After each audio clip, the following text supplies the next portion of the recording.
Question na ni Mangga dyan sa palasyo kung sino na ang namamahala. Kayo, may idea ba? Ang alam ko, ang nasusunod dyan, yung cute na. Sana O ito, panoorin natin ang drama niya. Ay, hindi, ang paliwanag niya pala. Ito, ang video niya. Hindi ko talaga maintindihan kung ano ang nangyayari at sino ang namamahala sa palasyo na imbes na tutukan ang sadyang problema ng bansa kung ano-anong pinapasukan na paghihiganti at pang-aapi. Hindi kami naggalaban, hindi kami tunggalian sa napakahabang panahon, halos 4 na dekada, para lang mang-api ng iba. Hindi ito ang turo ng aking ama. Kaya hindi ko alam kung saan ito nanggagaling at hindi ako papayag ng ganito. So, Alam hindi- naman ninyo noong pa di ba? Hindi pa nakakaupo, inauguration pa lang, abala na ako sa smuggling ng agricultural product, abala na ako sa mga magsasaka at sa ating land reform. Abala na tayo doon sa Maharlika Fund, doon sa People's Initiative na babaguhin sa pamamagitan ng suhulan ng ating saligang batas. Abala na ako sa budget ng 2024 at 2025 kung saan linustay ng bonggang-bongga ang pera ng bansa. Kaya hindi ito bago at siguro maintindihan na lamang ako na hindi na tama ang landas ng administrasyon na nanghihinayang talaga ako para sa akin. Malaking trahedya sa amin to. So hindi kayo nag-worry na lalong maging mas malayo kayo o magkaroon ng hinanakit sa isa't isa, kayo at ang Pangulo? Walang ganong worries sa inyo, ma'am? Well, para sa akin, sana wag masamain. Alam ko, nagtampo dahil doon sa hearing. Pero kung tutuusin, yung unang hearing, hindi ko naman akalain na yun ang sasagutin nila. Malay ko ba kung anong sasagutin? Kaya nga ako nagtatanong tulad ng sambayanan, hindi ko alam ang sagot. At ang dai-dai nila, padagdag sila ng padagdag, akala ko naman handang-handa. Nung iba-iba na yung sagot nila at waring nagkaralan sila, abay hindi ko nasagot yun, hindi ko na pananagutan yun. Ang akin lamang, abutin ang katotohanan at iwaksi ang lahat ng hindi tama, labag sa batas, labag sa batas pati ng Diyos dahil sa pang-aapi sa matatanda at may sakit. Ma'am, sorry, last na po talaga on my part. Ma'am, itong endorsement ni VP Sara, given yung inyong standing sa mga surveys ngayon, you think enough para kahit paano maipanalo at maituloy niyo yung second term po ninyo? Ako, hindi masyadong nag-iisip ng politika ngayon. Medyo distracted ako. Medyo na-trauma ako dun sa nangyayari. Hanggang ngayon, di ko pa rin talaga maintindihan bakit kinakailangan durugin ang hindi kaalyado. Nakaalyado naman sa umpisa. Di ko talaga maintindihan. Samantalang ang bansa ay nagdurusa sa napakatataas na bilihin, kakulangan ng trabaho, mga problema sa krimen, sa droga, sa korupsyon, dapat tutukan na natin yan. So, kung makakadagdag at kung hindi, alam ninyo, ang tama ay tama, ang mali ay dapat labanan. Thank you so much, ma'am. Ma'am, si Mean naman po, Corvera, Net25.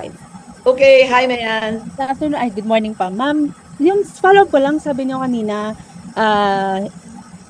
hindi na tama yung landas. Ibig sabihin, yung banat kasi yan doon sa Marcos administration yung poll ads nyo.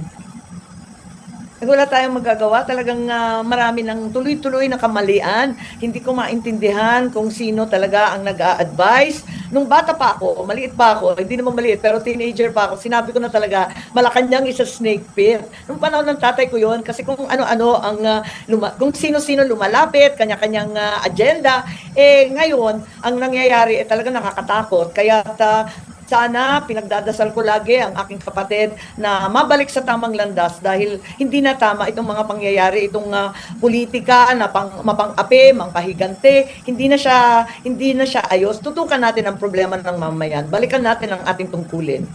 Ma'am, hindi ba kayo nag-try na tawagan siya para sabihin na yung sitwasyon ng bansa, ganito? Hindi ba siya nakikinig sa inyo? Hindi. Sadly, marami nang nakapaligid at hinaharang talaga ang pag-uusap-usap namin. Malungkot ako dito talaga. Hindi ko pinagmamalaki itong mga pangyayari at sana nabigyan ng solusyon. Last na po, ma'am, may endorsement din sa inyo si Senator Robin.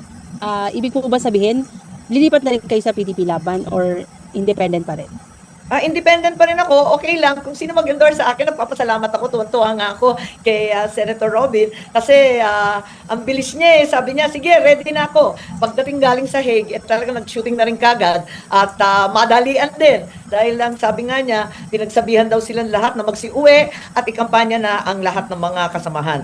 Kaya tuwan-tuwa ako at nagpapasalamat din kay Senator Robin. Bongga-bongga. Nag-enjoy ako sa shoot pero nakakapagtaka. Nag-iyakan kami dun sa shoot na yun. Hindi ko maintindihan. Hindi ako iyakin. Hindi rin siya iyakin, pero pareho kaming naiiyak sa sitwasyon ng ating bansa. Okay, salamat po, ma'am. Maraming Ma'am. salamat, Mian.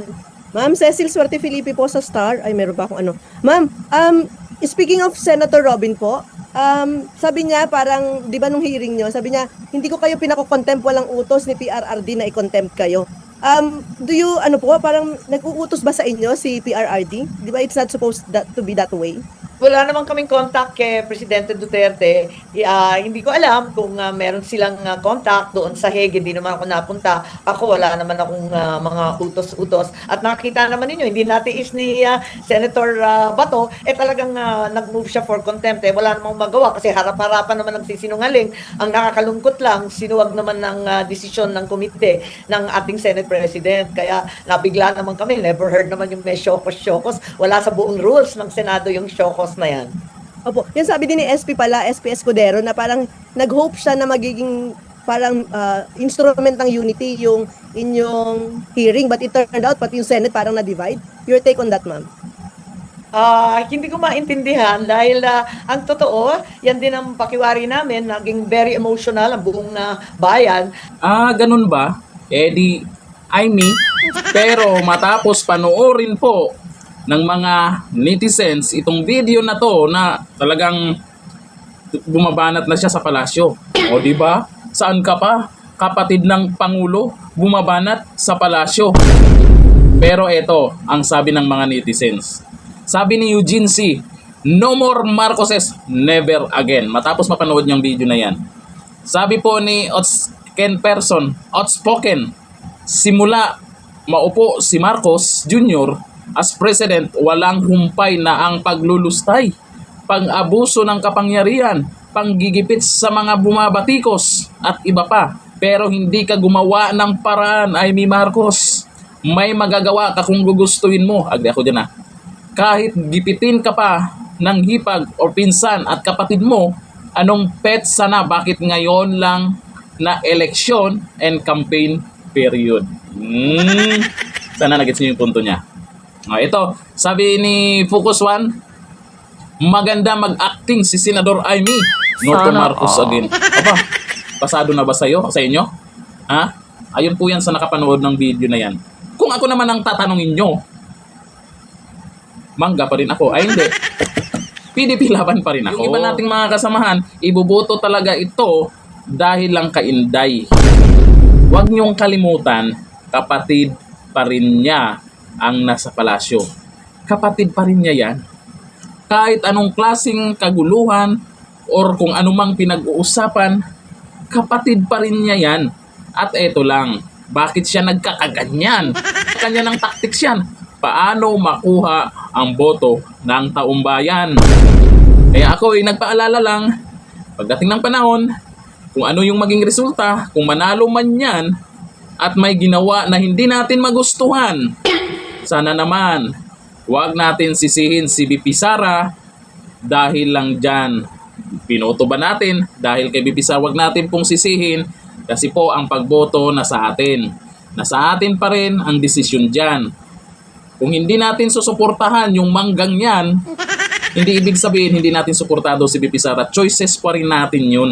Tayo pa rin ang nakakaalam, tayo pa rin ang nakakaramdam, baka nang gagamit na naman. Ikaw, iboboto mo ba? May isa nagsabi, iboboto ko siya dahil kay Inday. Pag nanalo yan, hindi naman si Inday ang magiging senador. Marcos pa rin yun. Hindi naman Duterte ang magiging senador. Marcos pa rin yun. Pag bumaliktad yun, pag naging senador na, tapos na ang eleksyon, sasabihin na naman natin, budol din pala yun. Sana Pero depende sa inyo yan kung nakuha yung kiliti nyo sa drama niya. Hanggang dito na lang. Thank you. Bye-bye.